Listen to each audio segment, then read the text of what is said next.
1962 was a year of spectacular space achievements. Overnight, Colonel John H. Glenn became a national hero when he made the first American orbit of the Earth. The climax of 3 years of effort, his flight gave Americans encouragement that the U.S. might yet beat the Russians to the moon. Russians like cosmonaut German Titov, who had acclaimed to 17 Earth orbits when Colonel Glenn took him sightseeing at the Lincoln Memorial. Scott Carpenter was sent around the globe 3 times. Everything about the flight went like clockwork until the very end, when he was carried beyond the pickup area.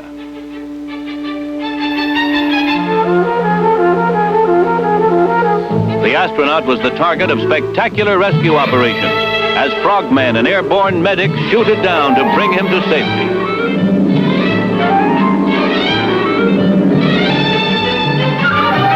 Uncle Sam's most ambitious space flight quickly followed as Commander Walter M. Schirra was blasted into space for 6 orbits of the Earth. So great was the success of this flight that the U.S. prepared to move more quickly into the larger Gemini program of 2-man Apollo craft.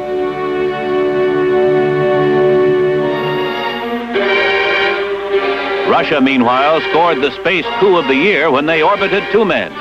These were pictures released by an official Russian source of Andriy Nikolaev and Pavel Popovich.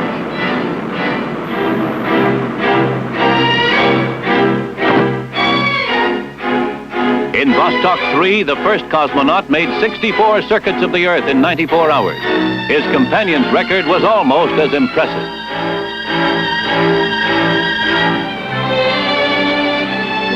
A new era in worldwide communications was opened with the orbiting of Telstar, a satellite carrying complex electronic equipment. Built with private funds, Telstar went aloft to carry to the world the story of American inventive genius. Once in orbit, Telstar picks up a signal from the Earth, magnifies it 10 billion times, and relays it to a receiving station. Pictures that were broadcast from the U.S. to Europe and back had remarkable clarity. Regular transmission to any spot on Earth will be possible when a series of Telstars are in orbit, blanketing the Earth.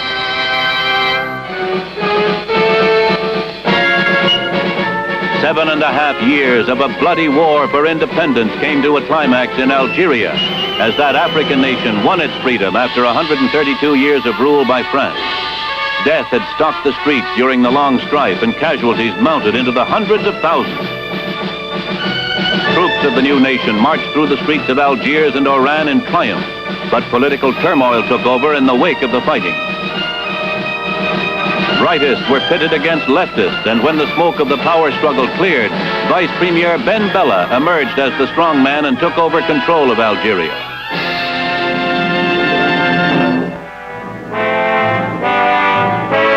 India's shining image as the great neutralist nation was tarnished when Prime Minister Nehru moved 30,000 troops to annex Goa. Defense Minister Krishna Menon and Nehru were to face graver problems.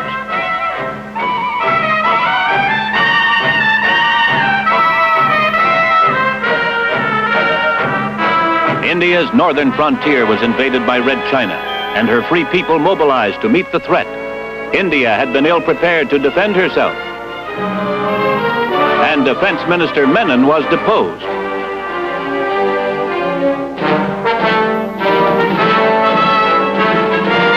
The Wall of Shame in Berlin was 1 year old. It was in 1961 that East German communists, appalled at the numbers who were fleeing to the West, threw up the wall. It separated families, but unwittingly the Reds united Germany as never before since World War II. U.S. Marshals and National Guard troops were moved into Oxford, Mississippi to enforce the Supreme Court edict that a Negro must be registered at the University of Mississippi. There was a night of violence as a rioting mob, most of them from off campus, demonstrated against the first Negro to be admitted in the university's 118-year history. As President Kennedy appealed for calm, James H. Meredith was formally enrolled, the end of a lamentable chapter in the history of integration.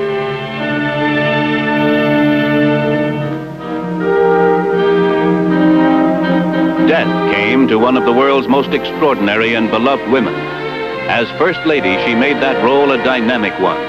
She walked with the humble, and she walked with the great, like King George and his queen. Tributes poured in from all parts of the world, homages to a great lady, who now lies next to her husband on the family estate.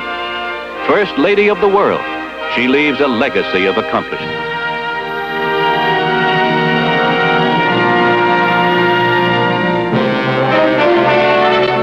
The Cuban waterfront bristled with guns as the United States moved against Russian missile bases on that island fortress. When U.S. planes spotted Russian rocket installations, a quarantine was thrown up around the island to blockade war materials.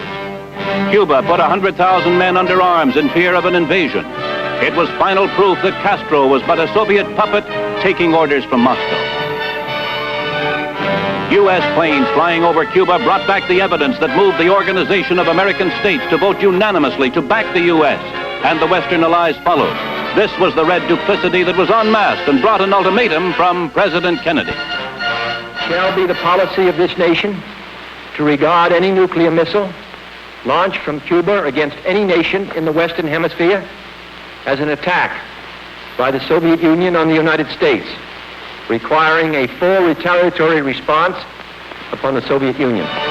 U.S. naval might sealed off the island, and only food and other non-military supplies were allowed to pass. Ambassador Adlai Stevenson addressed the UN Security Council. Mr. President, I am submitting today a resolution to the Security Council designed to find a way out of this calamitous situation. Russia's Zorin, upper right, refused to acknowledge the evidence. Mr. Stevenson continued. This resolution calls as an interim measure under Article 40 of the Charter for the immediate dismantling and withdrawal from Cuba of all missile and other offensive weapons. Russian troubleshooter Mikoyan was sent to placate Castro. The Soviets backed down in the face of U.S. determination, dismantled their missiles, and shipped them home. It was the retreat to Moscow. U.S. planes and picket ships accounted for 42 rockets, but Castro refused to give up the bombers the Reds had shipped to Cuba. For days, this critical point went unresolved, while behind the scenes, the Russians pulled the strings on its puppet, Castro. From the Kremlin came a message directly to President Kennedy. I have today been informed by Chairman Khrushchev that all of the IL-28 bombers now in Cuba will be withdrawn in 30 days. He also agrees that these planes can be observed and counted as they leave.